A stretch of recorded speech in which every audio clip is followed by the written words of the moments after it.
खोथा बुंदों स्कुल प्रभिन्सियेलाइजेसननि खोथा बुंदों बबावबा गोदान इनस्टिट्यूट गायसननायनि खोथा बुंदों इउनिभार्सिटि गायसननायनि खोथा बुंदों बर' रायजो राजाखौ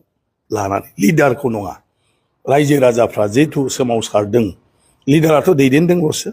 आरो थांनाय 5 बोसोरावनो जागौमोन बेफोरखौ मावनो हायाखिसै सेन्ट्रेल इउनिभार्सिटिनि थाखाय तेजपुर सेन्ट्रेल इउनिभार्सिटिनो दायथ' होदोंमोन सेन्ट्रेल गभर्नमेन्टआ आरो बिथांमोना हा नागिरदोंमोन नाथाय बड'लेण्डनिफ्राय रावबो बेखौ गुरुत्व लायाखिसै आरो हा होनो हायैनि सेन्ट्रेल इउनिभार्सिटिया दा थाबथानानै दङ बिथांमोना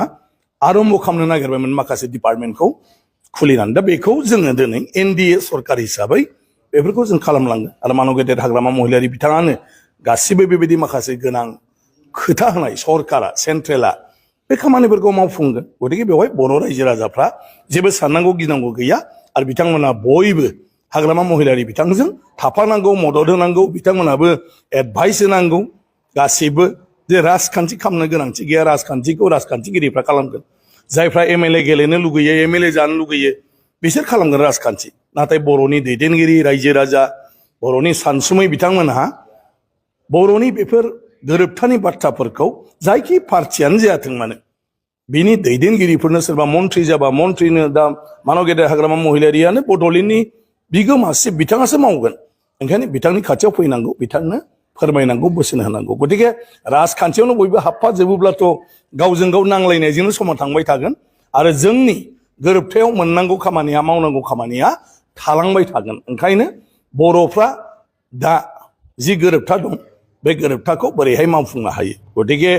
खालि बेवहाय एबसुनि दैदेनगिरि बा सोरबा इउपिपिएलनि दैदेनगिरि बिनि सायावल' लामा नायबाय थाबा जाया खारन दा अपोजिसन जाबाय हयथ' इउपिपिएलनि दैदेनगिरिफ्रा हयथ' हाग्रामा मानव गेदेर बिथांनि खाथियाव फैनाय नङा आरो हयथ' हिमन्त बिश्व शर्मा मानव गेदेर बिथांनि खाथियाव थांनाय नङा अब्ला बे बर' गोरोबथाखौ बिसिनि सायाव सोनारब्ला बोरैहाय मावफुंजानो ओंखायनो बर' गोरोबथानि बाथ्राखौ लानानै दुलाराय बर' फरायसा आफाद बा बेबायदिनो सोरबा बर' थुनलाइ आफाद जायफ्रा बेजों सोमोन्दो थानाय बिथांमोना गभर्नमेन्टखौ बुंनांगोन खावलायनांगोन हाग्रामा बिथांखौ बुंनांगोन हिमन्त बिश्व शर्मा बिथांखौ बुंनांगोन आरो जोंखौबो बुंनांगोन अब्ला बे बाथ्राफोरखौ जोङो मानव गेदेर शिब हाग्रामा महिलारि आरो हिमन्त बिश्व शर्मा मानव गेदेर बिथांजों रायलायनानै जों बेफोर खामानिखौ मावलांनो हागोन आरो नाथाय दा जोंना गासै मा होनो बर'नि आफादफ्रा एसे राजखान्थिनि फारसे लोरबांथि थानानै